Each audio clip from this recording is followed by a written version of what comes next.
sábia a partir do momento que eu reconheço Deus como Senhor da minha vida. Essa é a verdadeira sabedoria. Se eu não reconheço a Deus, se eu não temo a Deus, se eu não tenho intimidade com Deus, relacionamento com Deus, eu não sou sábio pela ótica cristã, pela ótica bíblica. Para eu ter a sabedoria que a Bíblia ensina, eu preciso primeiro temer a Deus, reconhecer quem Ele é. A partir do momento que eu reconheço, Deus é todo-poderoso, é o Criador de todas as coisas, é aquele que me amou de tal maneira que enviou o seu Filho. A partir do momento que eu reconheço isso, eu sou sábio. E aquele que é sábio, então ele precisa aprender com esses livros como ele vai orar, como ele vai falar com Deus, como ele vai se relacionar com Deus, como ele vai viver dia a dia com Deus. Por isso que muitas vezes nós usamos, por exemplo, o livro de Salmos para uma devocional diária. Hoje eu vou ler o Salmo 1, amanhã o Salmo 2. Por quê? Essas poesias, elas sempre encaixam no nosso dia a dia, no nosso cotidiano, nas coisas que fazemos. Passamos por lutas, por dificuldades, por dias de alegria, dias de paz. Vivemos constantemente passando por coisas diferentes. E esses salmos, eles destacam isso. A nossa confiança em Deus, em todos os aspectos da vida. Se eu estou bem, confio em Deus. Se eu não estou bem, confio em Deus. Os livros de sabedoria fazem parte do terceiro bloco do Antigo Testamento e são os seguintes: Jó, Salmos, Provérbios, Eclesiastes e Cantares, ou Cântico dos Cânticos. Cronologicamente, eles estão situados dentro do segundo bloco do Antigo Testamento, livros históricos. Neles encontramos registradas as experiências, reflexões de homens sábios que viveram diante de Deus, pois a verdadeira sabedoria está em ver a vida sob a perspectiva divina. Então, Jó, Salmos, Provérbios, Eclesiastes e Cantares são os livros de sabedoria. A sabedoria pode ser definida como a capacidade que compreende Deus acima de todas as coisas. Ele é o Criador e dele dependemos. Ele fez a natureza e tudo que existe.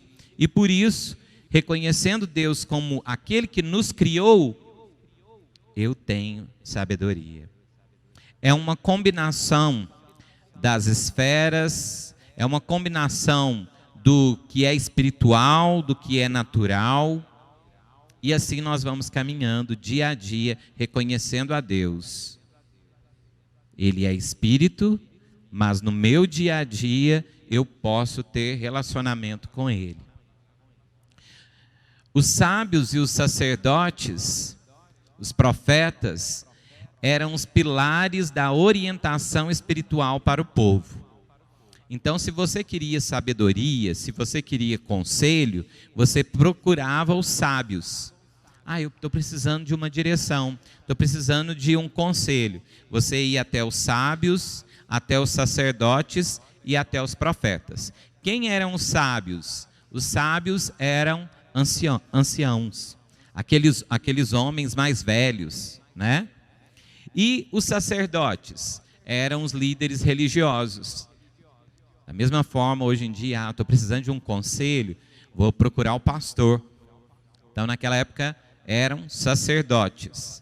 E os profetas também. Estou precisando de uma direção de Deus, vou falar com o profeta, porque ele pode me dar uma palavra e eu posso ter uma direção para a minha vida. Para essas três classes, o pecado era visto de maneira distante. Para o sacerdote, o pecado significava profanação. Para o contexto religioso, né? O pecado é profanação. Para o profeta, representava iniquidade. Se o povo está em pecado, o povo está em iniquidade. Então o profeta se levantava contra a iniquidade. E para o sábio era o mesmo que loucura. Aquele que está em pecado está cometendo uma loucura. Para o sacerdote, profanação do que é santo, do que é puro. Para o profeta, iniquidade, porque mostra a impureza do povo. E sabedoria, no contexto do sábio, né, é a loucura. Se eu estou em pecado, eu estou cometendo uma loucura. Grande parte da sabedoria hebraica foi dirigida, foi escrita, né, redigida em forma poética. Mas que forma poética é essa? Quando a gente fala, né, que esses livros foram escritos de forma poética, a gente tenta lembrar, associar a nossa poesia portuguesa com a poesia dos salmos, dos provérbios, mas não tem muito a ver. Por quê? A nossa poesia portuguesa, brasileira, ela é muito baseada em rimas. Precisa casar uma palavra com a outra, né? A gente canta, por exemplo, vários cânticos são poesias, né? E aí rima uma palavra com a outra. Por exemplo, o inocente morreu pelo culpado, o justo salvou o condenado. Jesus sobre a cruz foi. Então tudo vai encaixando, tudo termina de uma forma que encaixe uma palavra com a outra. Mas aqui foi escrito de uma forma poética, porque eles usaram outras formas para que essa poesia acontecesse. Já ouviu falar em acróstico? Quando você coloca uma palavra e você escreve na frente. Os salmos, na grande maioria, são escritos assim, a partir de acróstico. Ou eles colocavam, né, no hebraico lá, a ordem alfabética, e iam colocando frases na frente para que fizesse a poesia. E qual que é a vantagem dessa poesia? A vantagem dessa poesia, que não se preocupa com rimas, é que ela pode ser traduzida para várias línguas, que ela vai continuar como poesia. Porque o acróstico está ali, surgiu um texto, ele está baseado no hebraico lá, a partir de uma sabedoria, né, que formou tudo aquilo. Mas quando traduz, por exemplo, para o português, a gente olha assim, não tem muito a ver uma coisa com a outra aqui. É claro que o contexto geral tudo encaixa, mas não tem uma palavra que rima com a outra. Mas essa não era a preocupação quando eles fizeram esses textos.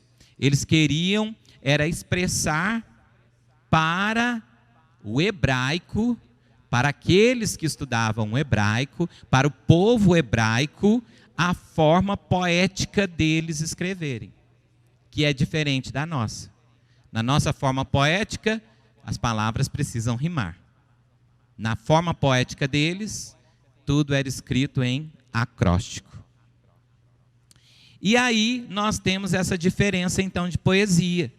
Por isso que quando a gente ouve falar, né, esses livros são livros poéticos. Ah, mas eu não vejo muita poesia aqui. Mas é porque a nossa forma de poesia é um pouco diferente da poesia deles, né? Estes livros sapienciais foram compostos principalmente na época do apogeu da nação de Israel. Então, a grande maioria desses livros aqui, tirando Jó, né, foram escritos quando Davi era o grande rei e logo depois vem Salomão. Foi um tempo do auge da nação de Israel. Eles tinham uma cidade, Jerusalém, já estava conquistada, Era uma cidade fortificada, tinham muros, era uma cidade forte. Salomão construiu o templo, algo muito lindo para a época, que chamava a atenção. E é nessa época que esses livros são escritos. Você vai ver que o livro de Jó, não, porque os estudiosos dizem que ele é o primeiro livro escrito. Entre todos os livros da Bíblia, antes de Gênesis, ele foi escrito. Agora eu vou falar um pouquinho de cada um desses livros. Jó apresenta a sabedoria adquirida por meio do sofrimento. Se há um livro que vai falar de sabedoria, e eu falei que a gente aprende a ter sabedoria quando a gente teme a Deus e a gente caminha com Deus todos os dias. Então o livro de Jó, ele nos ensina como nós vamos ter sabedoria no sofrimento. Quando nós passamos por dificuldade, quando nós passamos por perda, por dor, nós ali aprendemos sabedoria. E no livro de Salmos, Salmos revela a sabedoria adquirida por meio das experiências da vida e nos ensina a orar. Então, por meio das experiências da vida, né?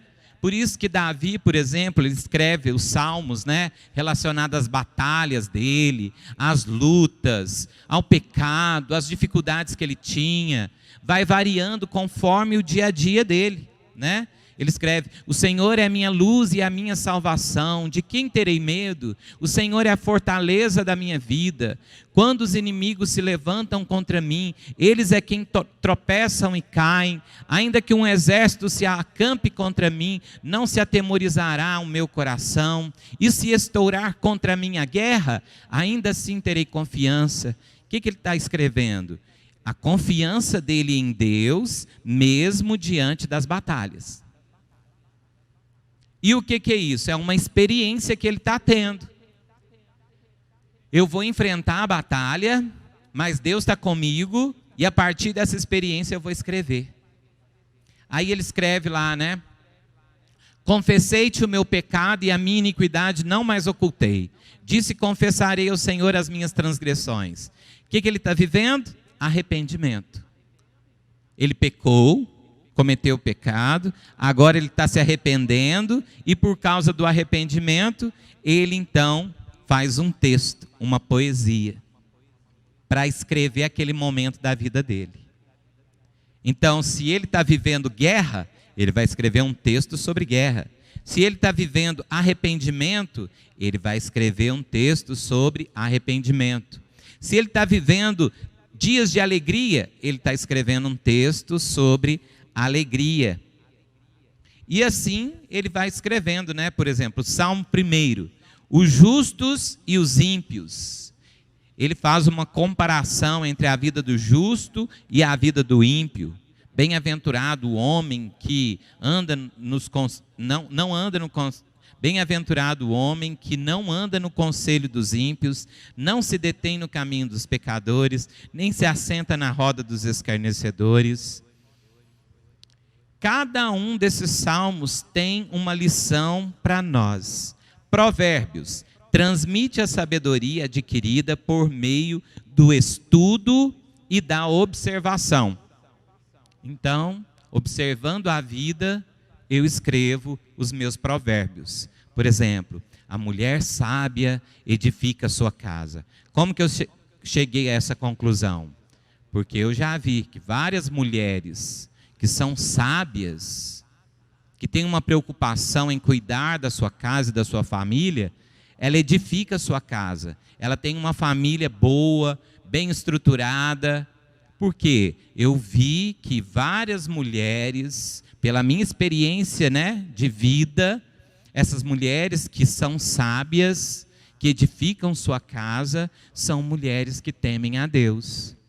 E aí, eu vou lá e escrevo. Salomão escreveu isso. Por quê? Pela experiência, pela observação, ele chegou a essa conclusão. A mulher sábia edifica a sua casa. E Eclesiastes comunica a sabedoria adquirida por meio da idade.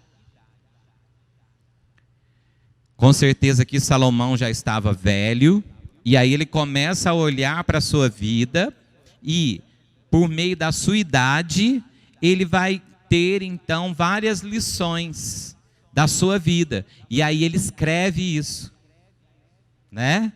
Ele escreve lá: lembra-te do teu Criador nos dias da tua mocidade, antes que cheguem os maus dias, e os anos dos quais dirás, não tenho neles prazer.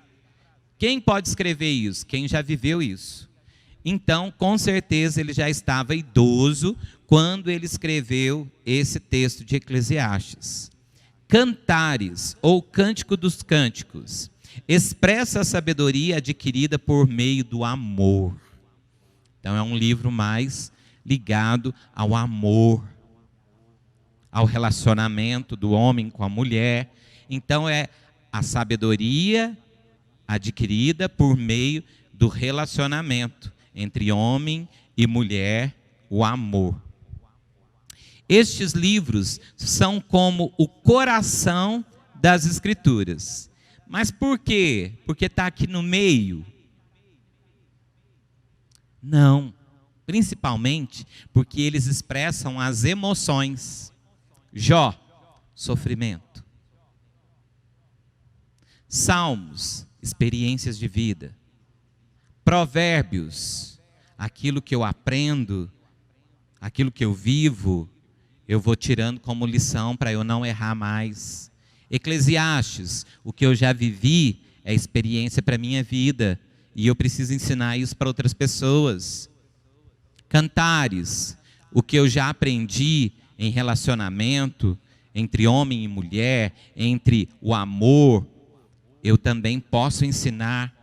Então, é um livro que expressa emoções. Por isso, ele é o coração da Bíblia. Aqui nós temos várias emoções da alma humana. E nós vemos essas expressões. A autoria dos livros de Provérbios, Eclesiastes e Cantares é atribuída a Salomão, que provavelmente escreveu Cantares no vigor de sua juventude, pois seu tema é o amor. E aí, Provérbios, vocês acham que ele escreveu isso aí mais ou menos quando? Provérbios, quando ele acumulou as experiências e se tornou um homem com maturidade. E aí ele escreve Provérbios, pois seu tema é sabedoria. E Eclesiastes, quando ele estava velho, pois seu tema é a vaidade da vida. A vida é passageira, a vida vai passar rápido, então lembra de Deus, lembra de buscar a Deus, porque tudo que você fizer na sua vida, o mais importante é buscar a Deus. Seus dias passam rápido.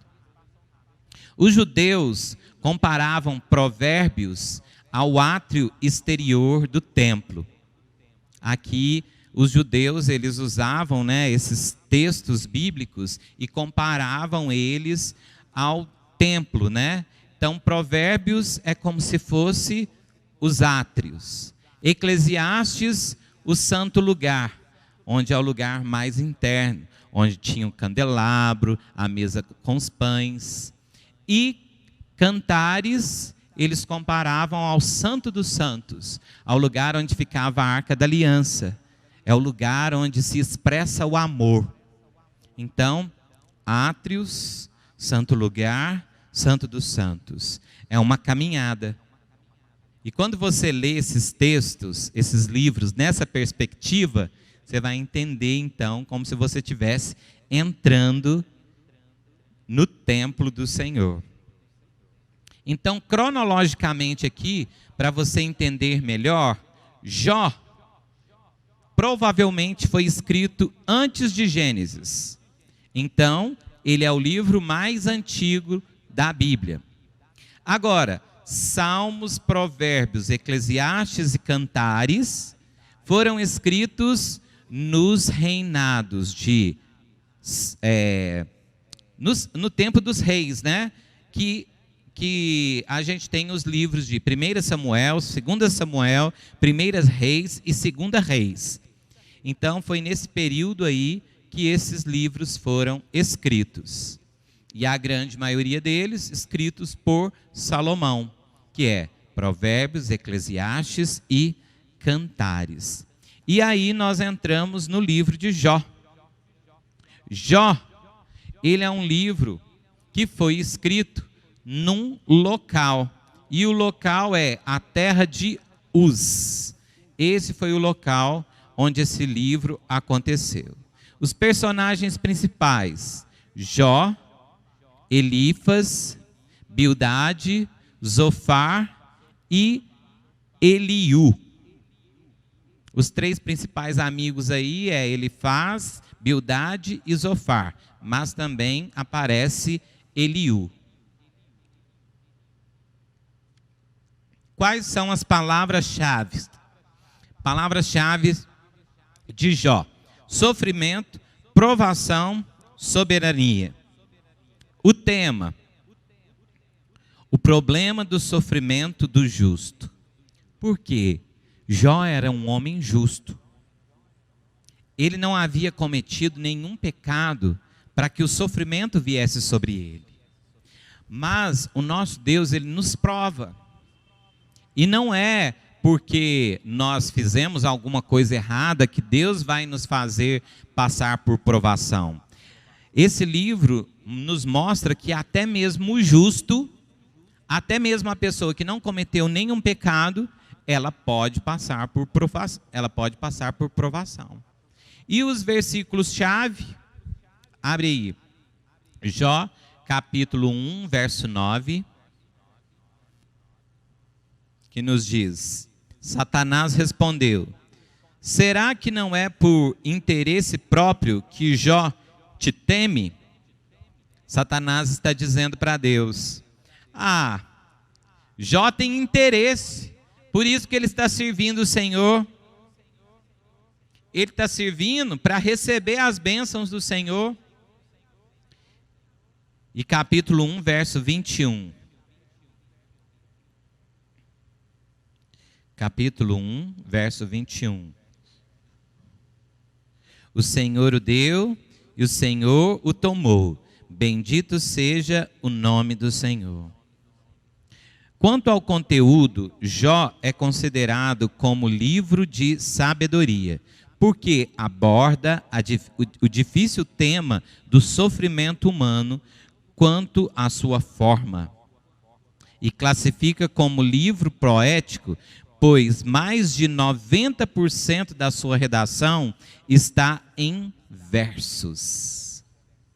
Por isso ele é chamado de livro poético. Ele tem uma história, mas 90% do texto dele está na redação de versos. Esse livro é considerado por muitos eruditos como o primeiro e mais antigo livro de toda a Bíblia. Sua história é situada na época dos patriarcas, por volta de 2100 a.C., pois além da longa vida de Jó, vemos que é o chefe da família quem oferece sacrifícios, ao invés de levar ao sacerdote ou oficial da tribo de Levi. Então, Jó era servo de Deus, mas ele não leva o seu sacrifício à tribo de Levi, ele não leva as suas ofertas ao sumo sacerdote, ao templo. Então, os estudiosos dizem que tudo isso que aconteceu com Jó, a vida de Jó aconteceu antes de tudo isso ser instituído por Deus. Porque o povo estava no Egito, quando saiu do Egito, ele se torna uma nação.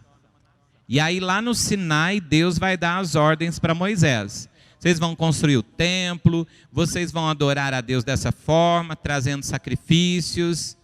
Então, Jó, ele não viveu essa época. Ele não viveu esse momento aí de ter um culto, eu oferecer o meu sacrifício lá para a tribo de Levi, que tomava conta do culto do Senhor. Então, os estudiosos dizem que foi antes de tudo isso acontecer, antes até mesmo do livro de Gênesis. O livro de Jó dá início ao grupo de livros de sabedoria. E talvez seja o primeiro livro redigido das Escrituras. Dessa forma, Deus está desejando nos mostrar que a primeira e mais importante lição que precisamos aprender é como enfrentar e superar a questão do sofrimento.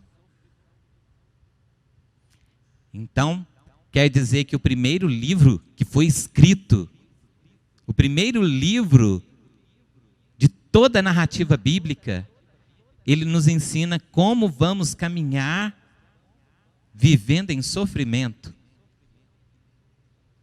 Porque, na verdade, a nossa vida é um verdadeiro sofrimento. Estamos vivendo, caminhando no deserto.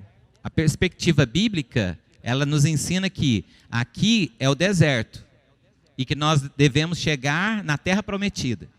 Então, enquanto você está caminhando no deserto, você vai caminhar em sofrimento. A nossa vida aqui é uma vida de dor, de luta, de cansaço. Por isso que Jesus diz: vinde a mim todos vós que estáis cansados, e eu vos aliviarei. Como que esse livro é dividido? A primeira parte, olha aí, agora pega o livro de Jó. Do capítulo 1 ao capítulo 6, nós temos então a história de Jó. Para você entender melhor, só você dar uma lidinha. Segunda parte, do capítulo 1, verso 7, ao capítulo 2, verso 10, Deus e Satanás, o diálogo. Terceira parte, capítulo 2, verso 11, a capítulo 37, verso 24, Jó e seus amigos. Aí do capítulo 3 a 14, primeiro diálogo. Capítulos 15 a 21, segundo diálogo. Capítulos 22 a 31, terceiro diálogo. Capítulos 32 a 37, o discurso de Eliú. Quarta parte, capítulo 38 a 42, Deus e Jó. Ou então, nós podemos dividir da seguinte forma. Primeira parte, capítulo 1 e 2, as aflições de Jó.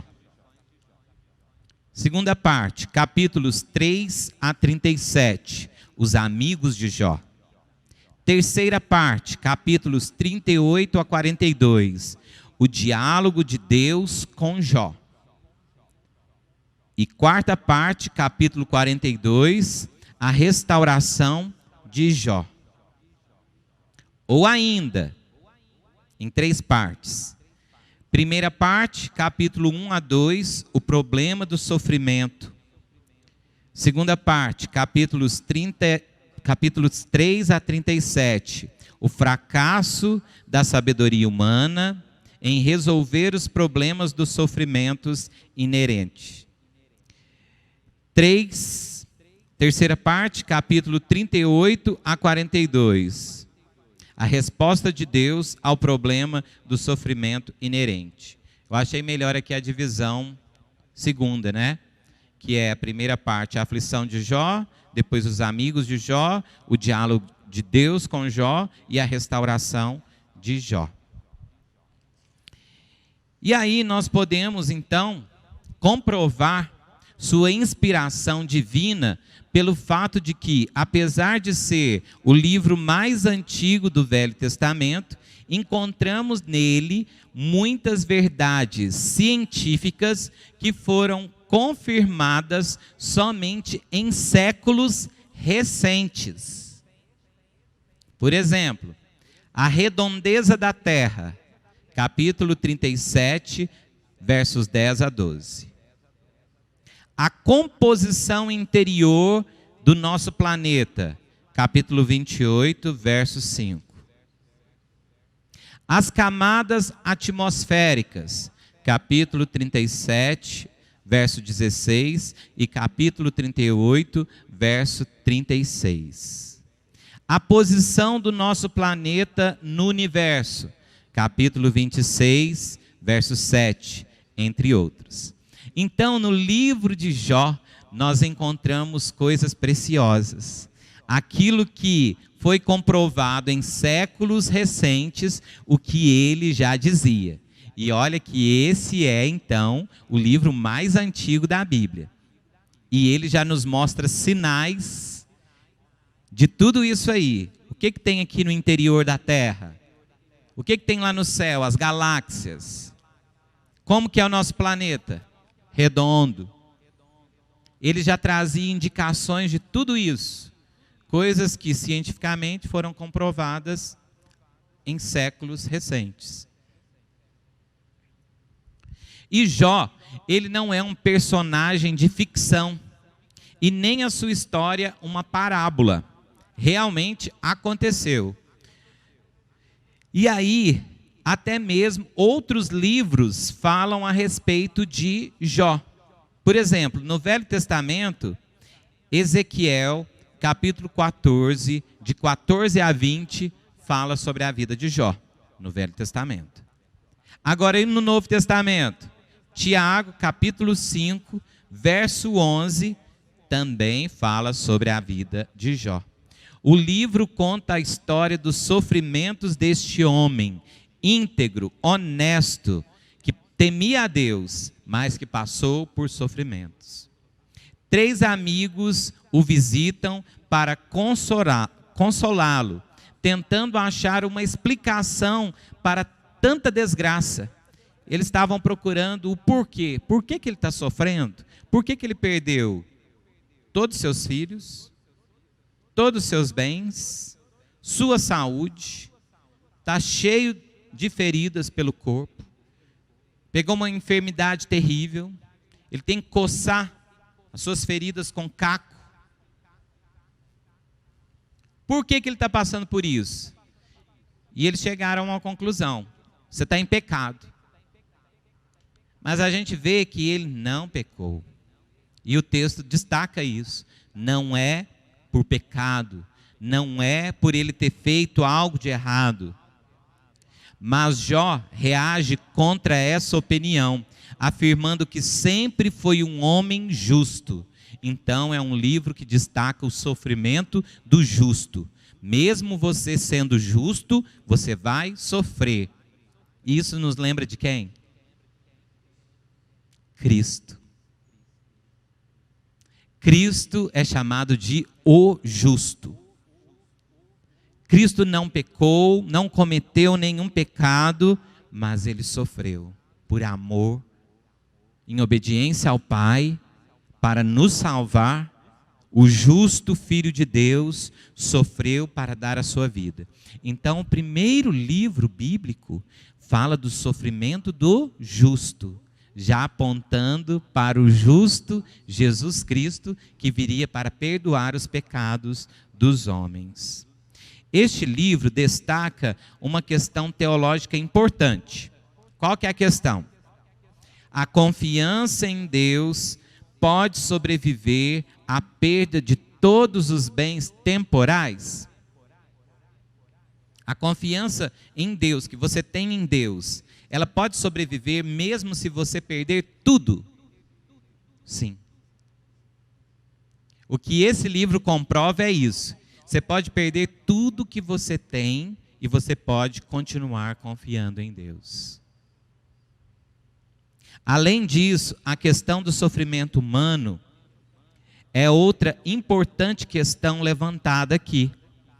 O homem, ele vai sofrer, mas Deus é poderoso para sustentar o homem, mesmo passando por dificuldades e pelo sofrimento. Vocês já perceberam que é na provação que a gente sente que Deus está mais perto da gente? É quando a gente está passando pela situação mais difícil que a gente vê Deus carregando a gente no colo, cuidando da gente da forma mais próxima possível. 3 amigos que ele tinha, né? Vai lá para tentar consolar, mas acaba confundindo ele e trazendo explicações que não trazem muito para a vida dele. Esses 3 amigos são Elifas, Bildade e Zofar. Eles começam a dialogar lá, né? Ah, você está sofrendo porque você está em pecado. Tentam resolver a questão do sofrimento humano debaixo do governo divino. Eles argumentam à luz da história, da filosofia e da lei natural, mas não conseguem convencer Jó de culpa. Eles querem que Jó reconheça. Você está culpado, você cometeu algo errado, é por isso que você está sofrendo. E Jó diz, não é por isso. Não é porque eu cometi nada de errado. E Jó não é convencido por isso. Muitas vezes a gente olha para alguém, né, e pensa, não, está sofrendo, é pecado, é porque cometeu algo de errado, né? Fez algo de errado, está sofrendo, né? Castigo de Deus. E é o que os amigos estão tentando mostrar para ele. Ó, você fez algo de errado, por isso que você... E ele diz, não. Eu sou justo. Eu não cometi nada de errado, não. E aí, eles vão dialogando lá, né? A causa do sofrimento de Jó não era devido ao seu pecado, mas estava inserido dentro da soberania divina.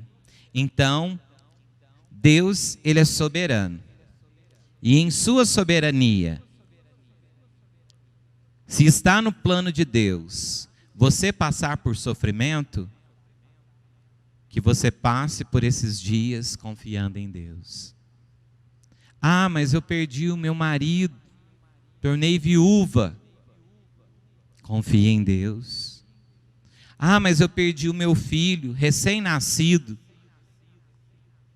É uma tristeza que eu vou levar para a vida inteira. Vou lembrar disso a vida inteira. É um sofrimento que você vai carregar, mas durante esse sofrimento, confiança em Deus. Não importa a calamidade. E aí o que acontece? Lá no final, ele reconhece. Antes eu conhecia a Deus de outra forma, de ouvir falar. Eu servia a Ele, né? Eu era fiel a Ele. Mas agora, no sofrimento, a minha fé foi provada. E agora eu conheço Ele com Ele andar. Diferente de conhecer alguém só de informações, agora eu estou caminhando junto com Ele. Estou caminhando dia a dia junto dele. E ele escreve, o meu Redentor vive e por fim se levantará. Deus virá me socorrer. Não sei quando, mas ele vem. E essa é a ótica do cristão. Deus virá me socorrer. Quando? Eu posso até morrer. Mas quando Jesus vier, eu me levanto dos mortos. E aí está o meu triunfo, a minha vitória. Mesmo que eu não veja a minha vitória aqui, a ótica cristã é, eu terei vitória em Cristo. E essa é a maior vitória da minha vida. Quando Jesus vier, eu estarei com Ele. Mesmo que eu não seja curado da minha doença, mesmo que o grande milagre que eu busco, eu não receba aqui nessa terra, o maior milagre é estar junto de Jesus. É a maior alegria.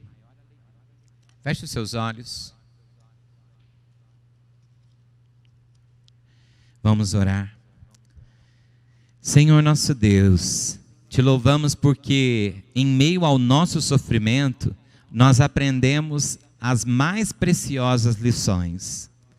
Nós sabemos que uma pérola, para ela ser formada, um grãozinho de areia entra lá no interior da ostra, e esse grãozinho de areia vai incomodando ela de tal forma que ela vai gerando ali uma película ao redor daquele grãozinho de areia. E aquele sofrimento, aquele grãozinho de areia que vai fazendo ela ficar ferida, machucada, vai se tornando numa pedra preciosa. Ensina-nos, Deus, mesmo em dias de dor e de sofrimento, uma pérola está sendo formada, uma pérola de grande valor. E quando passarmos por sofrimento, nós queremos nos lembrar de Jó, um homem justo, que caminhou em santidade, que confiou no Senhor. Jó recebeu tudo que havia perdido, o Senhor o restituiu. Mas nós sabemos, Deus, que ainda que a gente não receba o que a gente perdeu, ainda que a nossa trajetória seja diferente de Jó, mesmo que eu não receba aquilo que eu almejo, eu sei que a minha maior vitória é Cristo. A minha maior vitória é estar com Cristo, é ter Cristo. Por isso, Deus, em nome de Jesus, nos ajuda. E durante o estudo desses livros que falam sobre sabedoria, Deus, queremos aprender a ter sabedoria no nosso dia a dia, na nossa caminhada, no trabalhar, no orar, no buscar ao Senhor. E em nome de Jesus esteja conosco, porque Cristo Jesus, o justo, não errou, não pecou e se entregou para nos salvar. Te agradecemos e te louvamos em nome de Jesus. Amém.